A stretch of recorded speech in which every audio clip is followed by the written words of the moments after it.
Okay, so just a quick review of some of the ideas from last time, because really last night was setting up what we're going to be doing today. In order to understand the way political theology, at least the themes in political theology I've been talking about, in order to understand how they develop, in order to understand how they shape especially the American political system, you need to have a bunch of different pieces in place. Because it turns out that what happens when you see John Locke, when you see Thomas Jefferson, when you see the people who are writing the Constitution, what they're doing, they're not just inventing this stuff out of whole cloth. They're not doing this in a vacuum. There's a long history of ideas that they are very, very familiar with, that they're working with, that they've developed, or that they're developing. And they're synthesizing a whole lot of different strands that had up to this point been largely separate, but that had already been in place. It's just that nobody had really pulled them together in quite the way that they did, making it into a coherent whole. And so last time what I was doing is I was putting a bunch of those pieces out there. The first of them is the idea of limited government. And with this, a fundamental distrust of government coming out of Augustinian pessimism, the idea of original sin coming out of Augustine, and the fact that original sin affects everything that human beings do, which means it also affects government. It affects the people who are in government, and it affects also the institutions that human beings create. So you can't really trust government.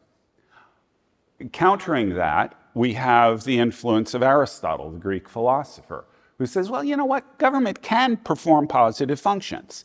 And he lays out the different types of government and how they can be, positive and negative.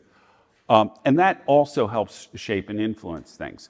We have the idea of civil society, the idea that since government is limited, there ought to be these intermediate institutions, these things that come between the government and the individual, the church, education, the family, things like that, that are also God-ordained in the world and that perform essential functions that the government really shouldn't be interfering with. That ties into Kuiper's sphere of sovereignty and stuff like that, which I'm not going to get into. Wait for the Q&A.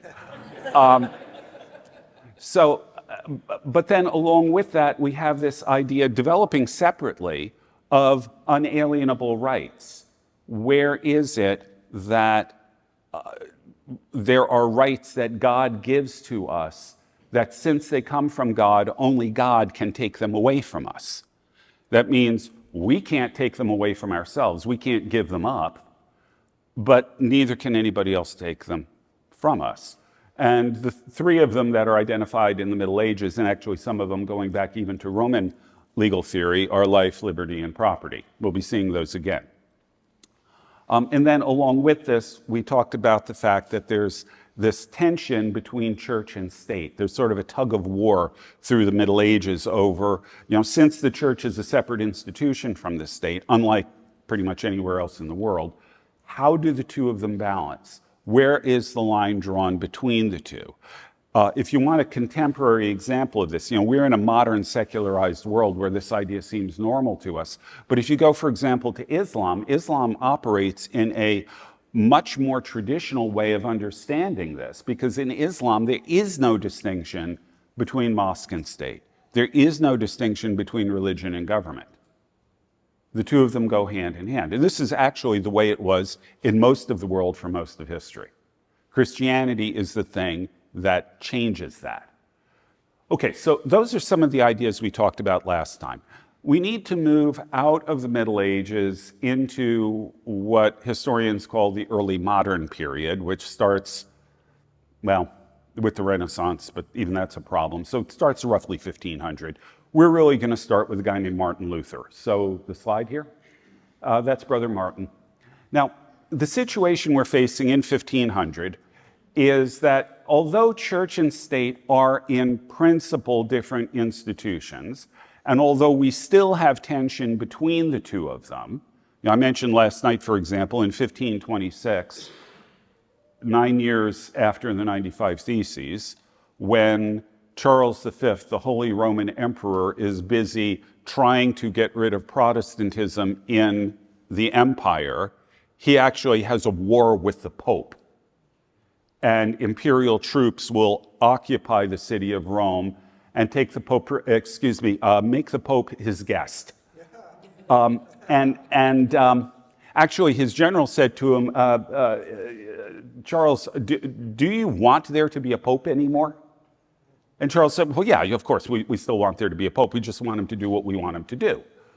So the tension is still there. But having said that, the church and the state are deeply intertwined with each other, and they cooperate on a very, very deep level. That may seem contradictory, but in fact, that's the way things work. It's sometimes very hard to determine whether someone is a religious figure or a political figure. A great example of this from the 17th century is in France, where under Louis XIII, the state was really largely run by his prime minister, who was a French nobleman and a cardinal, Cardinal Richelieu, who was, in fact, really the guy who ran the entire kingdom of France, pretty much. But he was a cardinal of the Catholic Church. He's also the prime minister of France. And this kind of deep interconnection between church and state was part of the fabric of society. Furthermore, let's take it another step. Nobody in this period really believed that it could be any other way.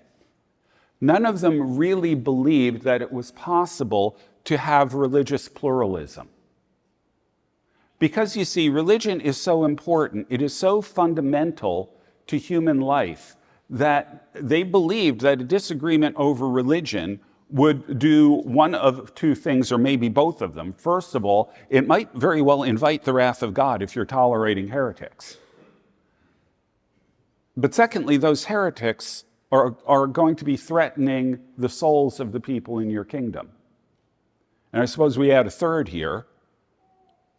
They're likely to go at each other. They're likely it's likely to pull the kingdom apart because of the tension over fundamental beliefs of what is most important, what is most real.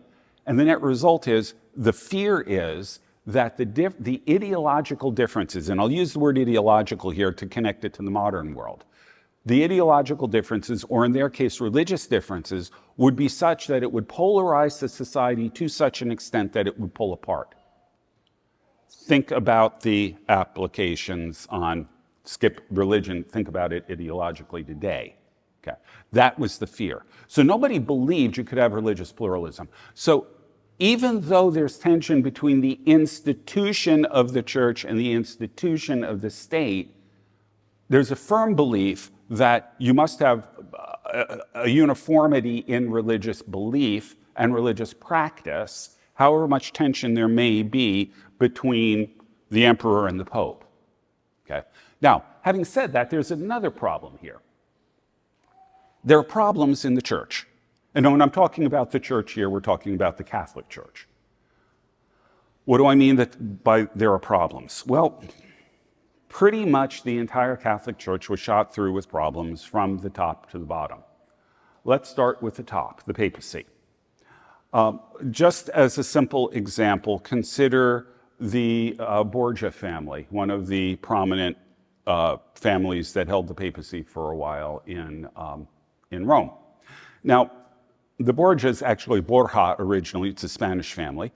The Borgias, I won't go into the whole history here. We'll just look at one of them, Alexander.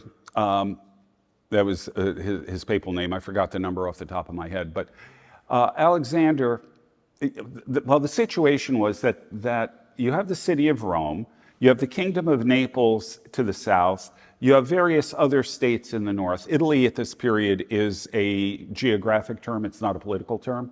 So Italy is divided up into all these different states. You've got Tuscany, you've got Lombardy around Milan, you've got the Veneto around Venice. You've got all these different kinds of things. There's a section in the middle called the Romagna. And this is technically owned by the Pope, but in practice, it's a bunch of small independent despotisms, basically city-states that are, well, they're essentially independent. And all of the other states around them were constantly trying to poach these cities, to grab one of them and incorporate them into their territory and so on. So Alexander here comes along, and oh, by the way, Alexander has 2 children that are important for us here. Did you notice what I just said? The Pope has 2 children. Okay.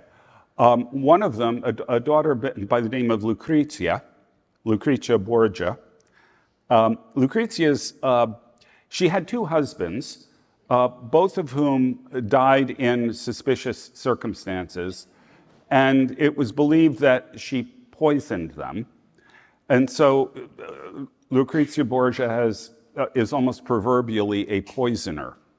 And I always found that curious because when I was in Madison, Wisconsin, going through my doctoral program, there was this fancy coffee shop that had a coffee that they called Coffee Borgia. I never actually had the nerve to try it. Now, it turns out historians today don't actually think Lucrezia offed her husbands. Her brother Cesare, however, it looks like Caesar, but it's pronounced Cesare. Her brother Cesare, however, may very well have done so. Because a number of historians think that that's the case, because he had, it's thought that he had an unusually close relationship with his sister. This is the family that puts the fun in dysfunctional. So Alexander, meanwhile, Alexander is now Pope. He appoints Cesare as a cardinal. Now, the number of things that are wrong with that is pretty astounding because, first of all, you can't even be a priest if you're illegitimate. And secondly, Cesare wasn't even a priest when he was appointed cardinal. But being Pope means you never have to say you're sorry. He just gave himself a dispensation and did this. His goal was to get the Romagna. Remember this territory, this patchwork of all these states that's technically under his authority, but really isn't? His goal was to unite that territory and to make it a Borgia family possession, to disconnect it from the papacy. So what he did is, well, he invites the French to come in and invade. There's a big war. Cesare ends up leading the armies and conquering the Romagna. And he sets it up as an independent territory. Cesare steps down as a cardinal. He becomes a prince over this territory and staffs it with Spaniards, bringing them in from their home country. And this territory now becomes an independent state detached from the papacy because Alexander's goal had nothing to do with the church, had nothing to do with the papacy, had everything to do with promoting family interests. Then Alexander dies. There's a papal election. Cesare's really sick. He can't interfere with it, which he's not supposed to do anyway. They elect a caretaker pope, but he dies really quickly. And then they elect Alexander's longtime rival, a guy by the name of Giuliano della Rovere, who becomes Pope Julius II. Julius II didn't like the Borgia family, and he was really upset with what had just happened with the Romagna. So he summons papal armies together, puts on armor, and personally leads the papal armies in battle to take back the Romagna. And when he does this, he actually wins. They capture Cesare. He's put in prison. Cesare escapes and dies while attempting to make a comeback, most likely assassinated, poisoned, in fact. That's the condition of the papacy. What you're seeing is that the papacy is largely corrupt. It is largely, the city of man, as it were. It's about family interests, self-seeking, power-hungry, all of these kinds of things. When Julius dies, by the way, he is succeeded by a member of the Medici family, Leo X. Leo, when he's elected, he says, God has given us the papacy, let us enjoy it. And he promptly proceeds to do things like throw 63-course banquets and promptly bankrupts the papacy. You're not going to see reform coming from that. You go to step below the papacy, you get the College of Cardinals. Short version, same problem. These guys are a bunch of people who are busy jockeying for power themselves. You take a step below them, you get the bishops. The bishops were largely people who were younger sons of nobles who were appointed to positions because, well, it gives you a good life, it extends family power, you get influence, you get things like that, and you can help the family along. It gives you influence, like I said, and power in new areas. They're mostly interested in extending their own wealth and influence. How do we know that? Well, one of the jobs of the bishops is to oversee the local clergy. So let's talk about the local clergy for a moment. When the Black Death went through Europe in 1340, 47 if you're in Sicily, 48 to 50, 51 across Europe, it wiped out half the population of Europe, 51% by our best estimates. I should warn you, I am really good at plague.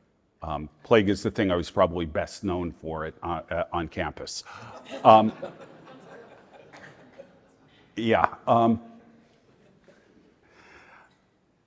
Interestingly enough, in terms of percentages, the clergy died at a higher rate than the general population, because enough of the clergy were serious enough about their jobs that they went and ministered to people who were dying from plague and contracted it themselves.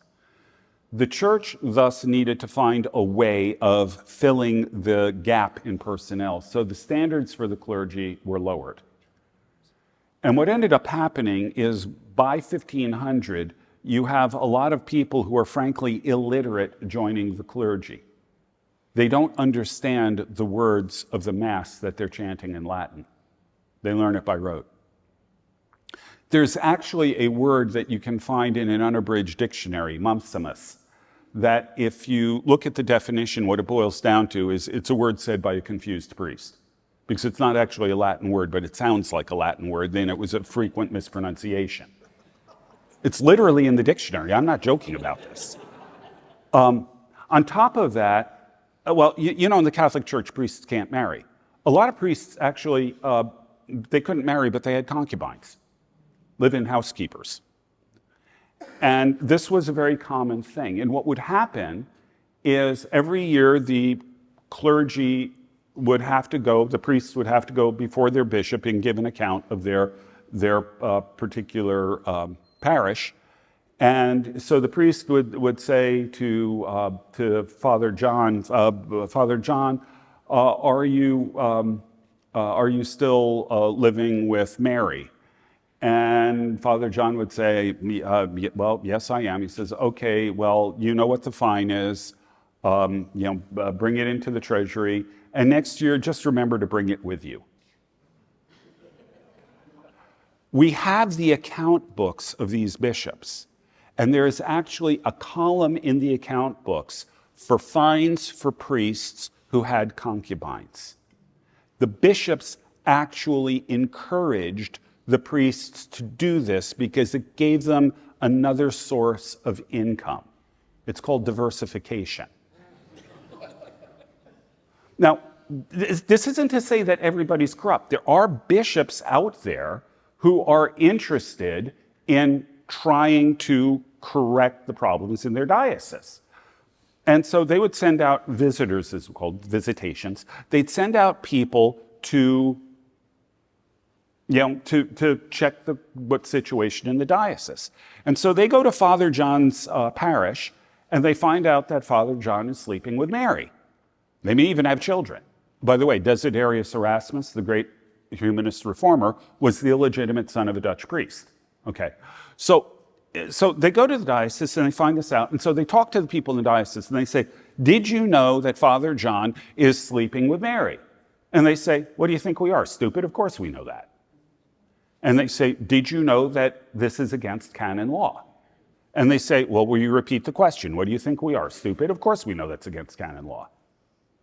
Well, does it bother? Now, again, we have the records of the visitation. This dialogue appears over and over and over again. Does it bother you that he is, has this concubine? Nah, no, not particularly. Now that confused them. Why not? You've got a priest that's breaking canon law. Why doesn't this bother you? You should be upset about this. And they say, well, no, not really, because if he's got her, he's more likely to keep his hands off our wives and daughters, isn't he? That answer, that dialogue, like I said, literally comes up over and over again in the visitation records. That's the degree to which the reputation of the clergy had sunk. And that thing from the Pope to the local church, that is the state of the church in this period. And yet, there is complete and nearly fanatical loyalty to the Catholic Church. Why? Because the Catholic Church held a monopoly on a product that everyone wanted: salvation. And as long as that monopoly on salvation was maintained by the church, no matter how much corruption there is in it, the position of the church is unassailable. Oh, and by the way, back in Augustine's day, I mentioned that the problem of Donatism, those riots and things like that I talked about that led him to say, well, yeah, under certain circumstances, it's okay to coerce heretics. The problem with Donatism is it said, in a nutshell, what Donatism said is that if a clergyman the immediate context was knuckled under in persecution, but more broadly, if a clergyman is immoral or otherwise unfit for office, then he is not a true clergyman. That was declared a heresy. And what that means is no matter how much bad behavior you get in the church, it doesn't matter. The sacraments still work. Then along comes Brother Martin. And I'm not going to go through the details here, but the bottom line is Luther reads in Romans particularly, but several other places in the New Testament, and he realizes that the system of salvation that was taught in the Catholic Church didn't align with what Scripture was saying. And that, in fact, now, Luther described himself as a monk's monk. He did everything that was possible to do within the Catholic Church to try to find some way of feeling relief from the profound guilt he had from his sin. And he couldn't find any relief anywhere. I mean, he went to Rome on a sort of, as a delegate from his monastery, but also as sort of a pilgrimage. He does everything he's supposed to do. He spent literally hours in the confessional, day by day. His confessor actually said to him, Martin, you have not confessed anything remotely interesting in weeks. Go away and don't come back until you've done something worth confessing. His confessor was a guy by the name of Johann Staupitz, and although my theology doesn't agree with this, I've got to believe that there's a special place in heaven for him for having to put up with Martin. But he reads in the New Testament that no, it isn't our religious works that save us. It's God's grace. We are not in ourselves capable of earning salvation. As a matter of fact, the very use of the word grace shows that. Grace is something we get that we don't deserve. And all God asks for us in return is that we trust Him, which is another word for faith. And once that happened, Luther's entire life changed. It completely transformed him. All of the guilt and everything else that had almost literally paralyzed him went away. And he was set free. As a matter of fact, we call him Luther. His original name was Luder with a D. He changed it to Luther with a TH. Why? Well, it turns out that people in this is a period in which people were really into Latin and Greek and things like that. This is coming out of the Renaissance. And people habitually changed their names, scholars particularly, would change their names to a Latin or Greek form of their name. So Luther went from Luder to Luther from the Greek word eleutherus, which means free. Luther was changed by the gospel. He was set free from it, and he changed his name, or adopted a name, to show the freedom that he had in Christ. Now, what this does then is when Luther initially didn't realize that what he was doing was undermining the entire Catholic Church. He thought, there was actually a diverse set of approaches to theology within Catholicism in this period. It wasn't monolithic at all. He thought he was just coming up with a new and better approach to theology that fit within the Catholic Church. It did, however, disrupt a number of things, which most of them financial, as it turns out. I'm not going to get into that. He engaged in a series of debates in which he was pushed to greater and greater consistency with his own views, and he realized that what he was saying undermined the Catholic Church almost completely, and then they excommunicated him on top of that. And so the net result is that Luther realized that there was really no going back. He was not going to personally subject himself to what he had already been through. And further, he was convinced that he had the truth on his side. And so he just continued to move forward, and that will be the beginnings of, the real beginnings of Protestantism. So the thing that makes Protestantism go, the thing that is so important about it, well, first of all, has to do with the truth in Scripture. But the other thing that's important about it from a sort of historical perspective is it breaks the monopoly that the Catholic Church has on salvation. And so all of the complaints about the church, all of the anti-clericalism, all of the corruption in the church, people look at it and say, okay, the problem is, what Luther's argument is, the problem isn't the corruption, the problem is the underlying doctrine. The doctrine is wrong, that's what leads to the corruption. Get the doctrine right, and you won't get the corruption anymore. And people look at this and say, you know what, that sounds good. I don't have to continue sending my money to Rome. I don't have to continue following these guys that are obviously corrupt. I've got something that's new, that's better, that fits with the Word of God. I'll go with this. And that's why Protestantism spreads. It breaks that monopoly. But once you do that, now, our theme here is supposed to be politics. Once you do that, it forces, remember, church and state at this point are tightly intertwined with each other. Once you break that monopoly, once you no longer are aligned with Rome, it means you've got to rethink the entire relationship between church and state. You no longer have Rome and the emperor, or Rome and the king of France, or Rome and the king of England. Now you've got to rethink how it is that the church, whatever church, small c church, not Roman Catholic Church, you've got to rethink how the church and the state relate to each other. And just to sort of summarize it, in Protestant states, what ends up happening is you end up getting state churches.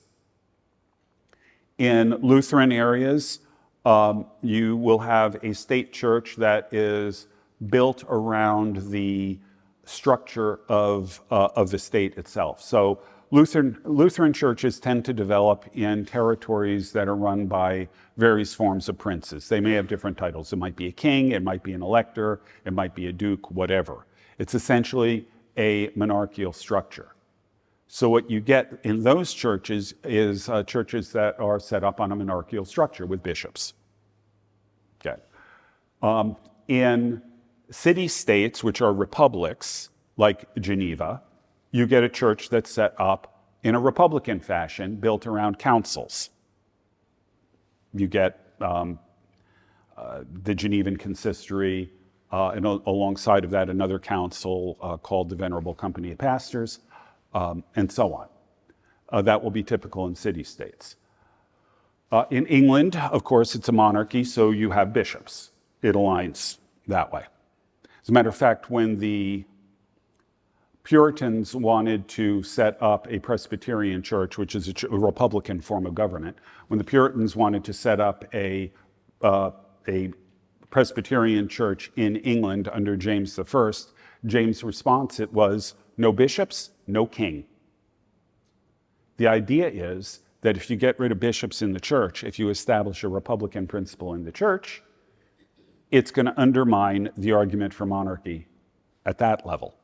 So there should be a parallel between the two. When you go to France, we'll talk more about France in a bit. When you go to France, you've got a situation where you have a Presbyterian-style government coming out of Geneva under a monarchy. And one of the effects of this is that the king accused the Huguenots, the French Protestants, of being anti-monarchical. It gets more complicated when you get to the Netherlands and Scotland. There are other things at play there, but they all have to do with this relationship of church and state. But it's worth noting that the general pattern is that the structure of the civil government in Protestant territories mirrors the structure of the church. Or, excuse me, the other way around. The structure of the church mirrors the structure of the state. There are a few exceptions, but if you're interested, we can get into that in Q&A. Okay, so what we need then is this new understanding of the relationship, and where it goes is this idea of state churches. But there's a problem. Next slide. Luther has to explain how this works. And so he, in response to the Pope's two swords doctrine, that God has established two swords, the sword of the church and the sword of the state. The sword of the state works under the sword of the church. We talked about that yesterday. He has what he calls two kingdom doctrine. God has established two kingdoms on this earth.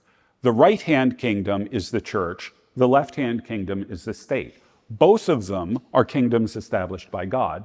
Both of them operate in their own spheres using their own means. And both of them, since they are both operating under God, are working toward the same ends. Therefore, they should work together to advance God's purposes. The church does this through preaching, through the sacraments, through teaching, through all of those kinds of things. The state's job is essentially to defend the state against foreign attackers, to enforce law, crime, dealing with all of those kinds of things. So, in a sense, you've got a separation here, but it's not as much of a separation as you would think. This looks like a complete separation of church and state. But what they really are two different spheres that work together for the same ends. Remember, it's a state church. Now, neither of them, the one restriction is neither of them has authority over conscience. You cannot punish someone or take action against someone for what they think or believe. Only God has authority over conscience. Luther didn't, I don't think, realize this, but he's actually going back to the church fathers. Remember the early argument? Worship that is coerced cannot be pleasing to God, therefore there must be religious liberty. Luther wouldn't go that far. But what he did certainly say is that neither of them can attempt to coerce conscience. You cannot force people to believe anything. You might be able to compel conformity in practice, but you can't force conscience. This is the point of Luther's speech at the Diet of Worms, the famous "Here I Stand" speech. What does he say? Unless I'm convinced by scripture or clear reason, for I do not trust in either popes nor councils, because they have often erred and contradicted each other, my conscience is captive to the word of God. It is neither safe nor right to go against conscience. Here I stand, I can do no other. So help me God. Conscience is something that is under God's authority and God's authority alone. He does not delegate authority over conscience to either church or state. that's really important to understand here. Now, one of the reasons why we have to mention two-kingdom doctrine here has to do with, again, understanding how Luther sees this dynamic between church and state. But there is a variation on two-kingdom doctrine that's common in the Reformed world today, usually just abbreviated R2K, Reformed two-kingdom, or sometimes Radical two-kingdom. And in R2K, the basic argument is that the church and state are two, to put it in as simple terms as I can, they're two hermetically sealed spheres. The church has nothing to say to the state, and the state cannot interfere with the church. That's all there is to it. In Luther's, the two of them work together. In R2K, what you get is a situation where whatever the state says goes as far as the state is concerned. The church doesn't interfere with it. The church doesn't object to it. If the state dictates during COVID that the churches have to shut down, you just obey and all that sort of thing. And in fact, the church does not get involved at all in political issues. This is where the R2K argument tends to lead. That is not the historic two-kingdom doctrine. And I would argue that the R2K doctrine fails on multiple counts, not the least of which is, I believe I mentioned this yesterday, the Great Commission begins with the words, "All authority on heaven and earth has been given to me." The question that I have is, what doesn't fall under all? What that means is that Jesus is sovereign over the state just as he is sovereign over everything else. And if the state is beginning to move against the things that Christ has ordained for the world, or that God has ordained for the world, it is in fact the church's responsibility to address that, to speak against it. Because our job in the Great Commission is to disciple the nations, which means teaching them to observe everything that Jesus has commanded. We are to call the nations to obedience to Christ. That's Matthew 28. I'm sorry, that's what it says.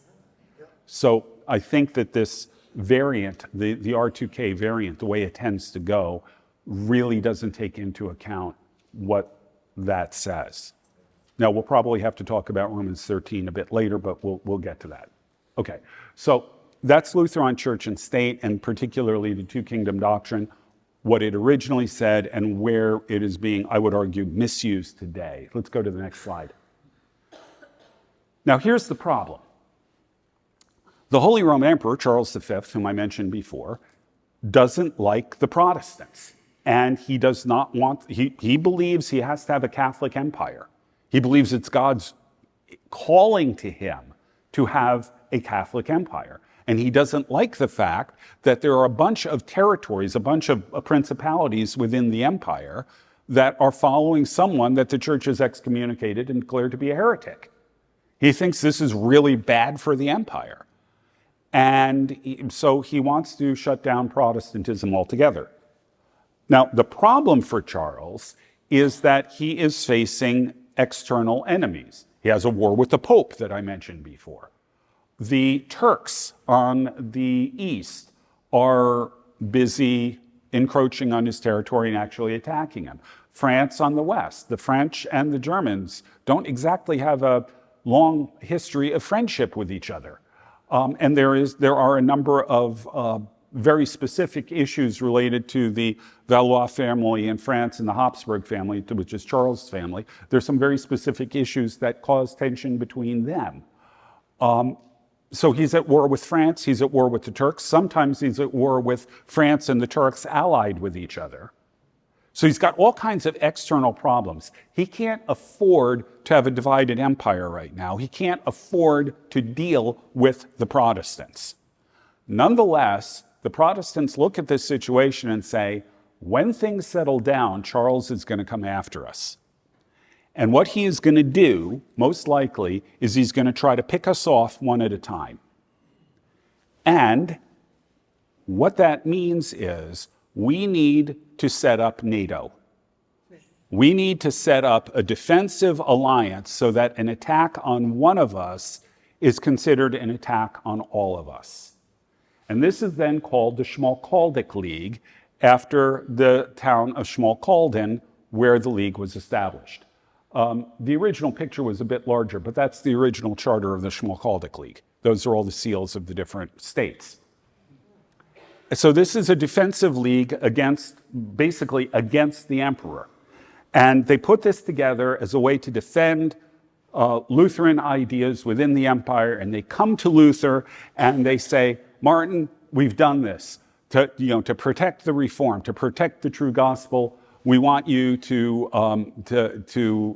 sign off on this, to give it your approval. And he said, absolutely not. And they said, what? He said, absolutely not, can't do it. He said, why not? He said, Romans 13. We're supposed to obey the governing powers. That means that you need to obey the emperor unless the emperor tells you to do something that is contrary to the gospel. And if he does, then your only option is civil disobedience. And in civil disobedience, you disobey the law and you accept the consequences. That's it. Those are the only choices you have. This was not the answer that they wanted. So what do you do under these circumstances? Well, I think the answer is obvious. You send in the lawyers. So now Luther himself, before he decided to join the monastery, was training to be a lawyer. And he had a very good legal mind. So the lawyers come in and they say to Martin, they say, okay, Martin, look, under normal circumstances, what you are saying would make sense. However, you are not taking into account the constitution of the Holy Roman Empire. Within the Holy Roman Empire, you have these 7 of the major nobles, 7 of the major princes of the territories within the empire, or Holy Roman Empire. I should note this. It's not really an empire, it's a confederation. It's a whole bunch of different states that each govern their own affairs, but they're under an emperor who kind of oversees the whole lot of them. It's more of a confederation than an empire. In fact, Voltaire said that the Holy Roman Empire was a triple misnomer. It wasn't holy, it didn't include Roman, it wasn't an empire. The seven major princes elect the emperor. Since these princes elect the emperor derives his office from them, and therefore it is the prince's duty to oversee the emperor. If the emperor does something illegal, if he breaks his word, if he does any of those kinds of things, it is the prince's duty by the constitution of the empire to resist the emperor. They put him in office. That means that they collectively are over him. Luther looked at this and said, okay, yeah, I guess I can kind of see that. So in 1530 or 31, depending on what dating system you're using, he issued something called the Torgau Memorandum, named after the town of Torgau, which is near Wittenberg, in which he said basically, okay, if the lawyer's argument is correct, and this is the legal structure of the empire, then if the emperor does something illegal or breaks his word, then resistance to the emperor is justified if it is led by the lesser magistrates. In other words, the people lowered down in the government. Government officials, people who have office within the state, but they have the ability to resist higher office. In other words, for example, a governor in the United States could resist an executive order by the president. That's the idea of the lesser magistrate. Okay. Why? Well, because it turns out that the powers that be in Romans 13 include the governor. It's not just the president. So as long as the resistance is led by the lesser magistrate, some of the governing authorities that God has established, it is legitimate as long as there is legitimate cause for the resistance. This is known then as the doctrine of the lesser magistrate. Really important. Nobody seems to know about the Torgau Memorandum, but the doctrine of the lesser magistrate becomes the foundation of what is known as Protestant resistance theory. And this is going to be a theme we are going to be seeing over and over again as we are moving forward. But it starts here, and interestingly enough, it starts specifically with Luther in the context of the Holy Roman Empire. As we move forward, it is going to be generalized into other areas. Ultimately, if you trace it back, the Torgau Memorandum is what leads to the Declaration of Independence. So we've got that. Now, I'm going to put a pin in this for the moment. We'll come back to resistance theory in a bit, but we need another piece of the puzzle here, and that's our next slide. We're going to move off of Luther and go to John Calvin. Calvin, as a theologian, is important for a whole range of reasons. He's probably best remembered for predestination, which, just as a quick historical note, he didn't think that this was something that needed to be taught widely. He thought that it was important that theologians understand it, and he included it in his theological writings, but he didn't think it was the kind of thing that needed to be preached much because there were far more practical things people needed to hear about. Someone who was trying to discredit Calvin pulled this out and publicized it and attacked it and all of that, so Calvin had to defend it and so on. And that's what made predestination sort of a public issue for Calvin.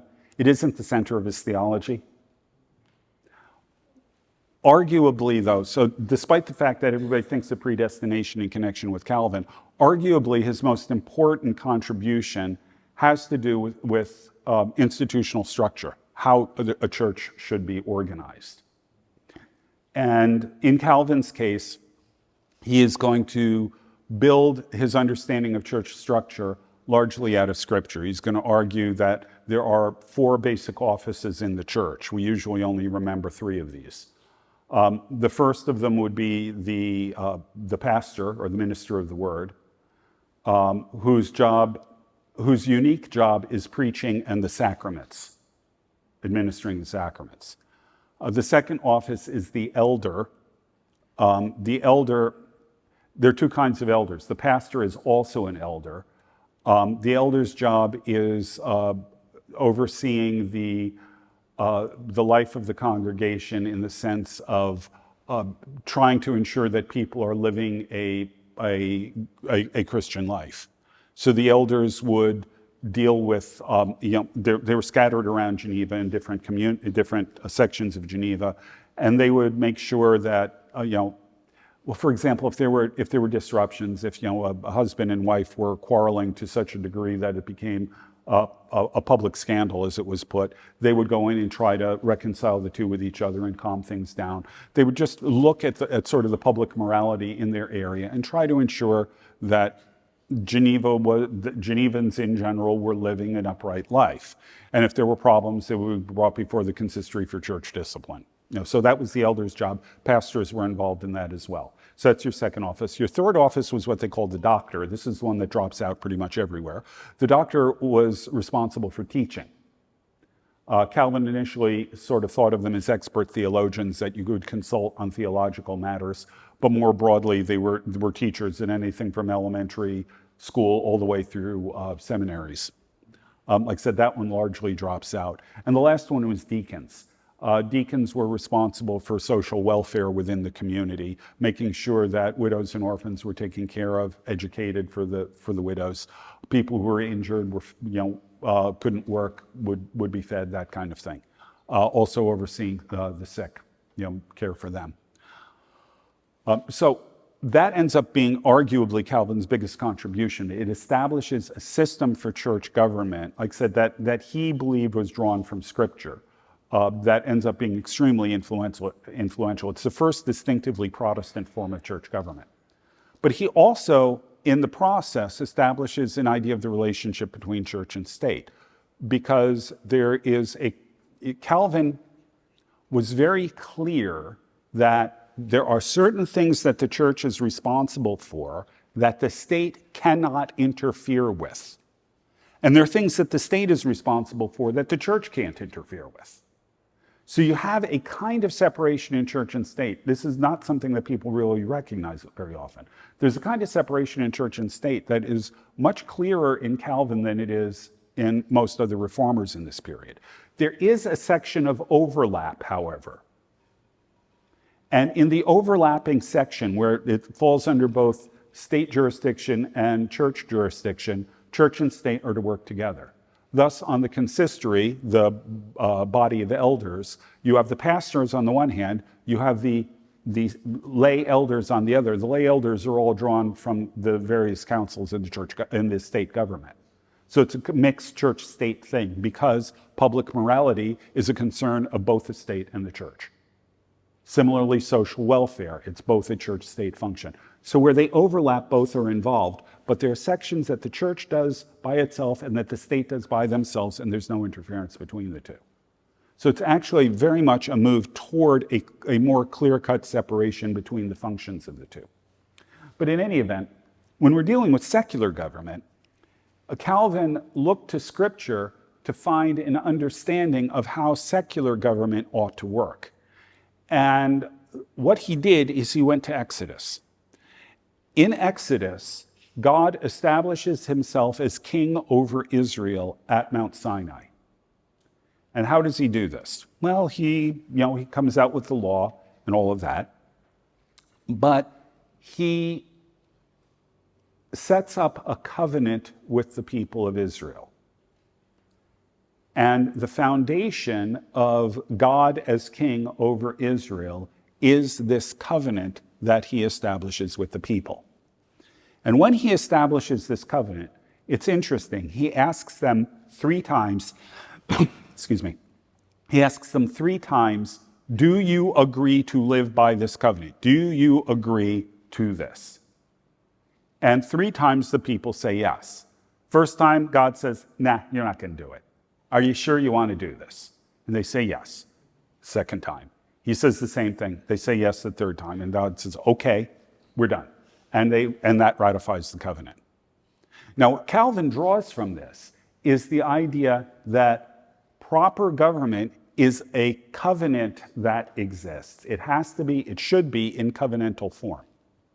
If God governs the people of Israel through covenant, if that's what establishes God's government over the people of Israel, that must be the foundation of human government. That's the only legitimate one. It has to be based on the pattern that God himself establishes for setting up government. Further, that covenant must be ratified by the people.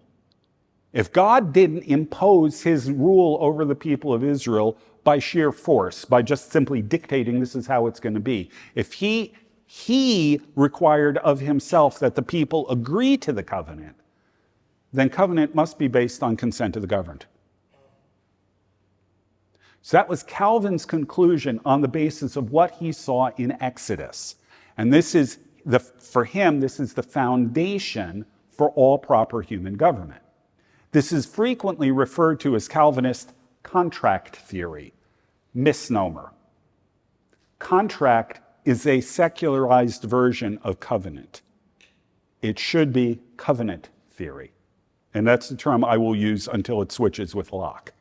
Okay? So we've got Calvinist covenant theory. Now, an example of this, a concrete example, is a work called Vindiciae contra Tyrannus, A Justification of Liberty Against Tyrants is sort of a translation of the title, from 1579 in France.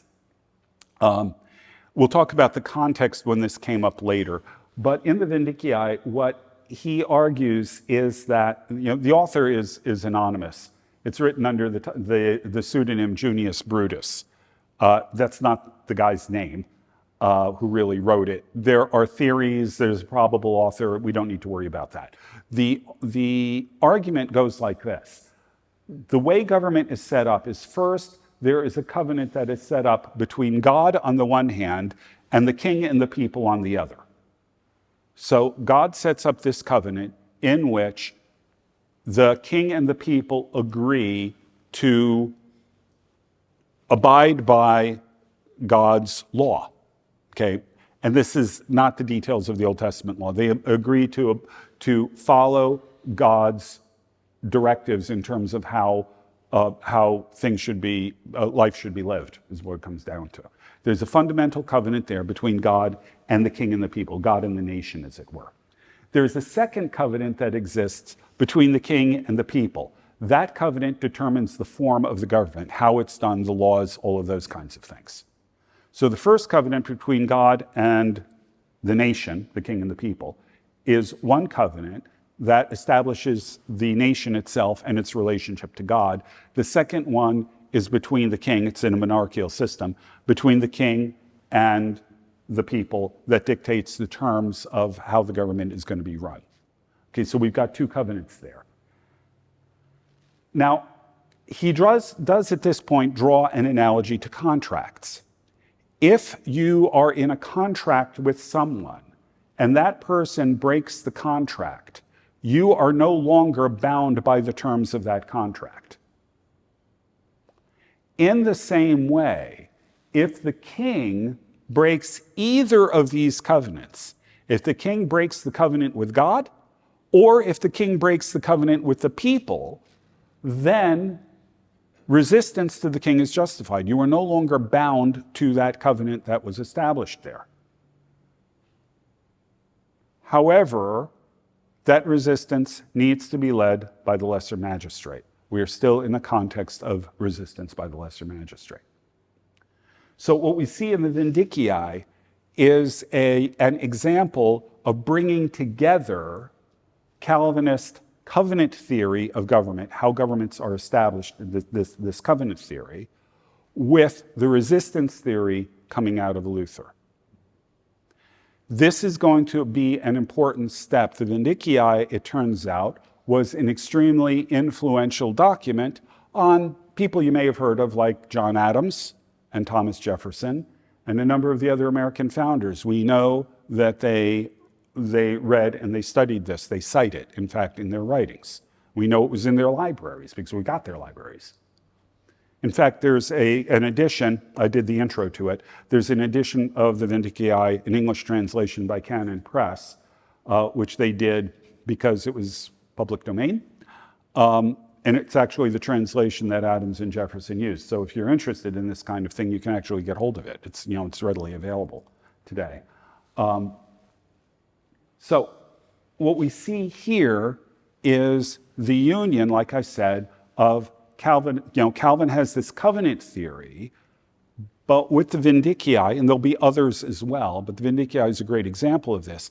It shows how the covenant theory is applied by this one particular person, but also how it marries into resistance theory.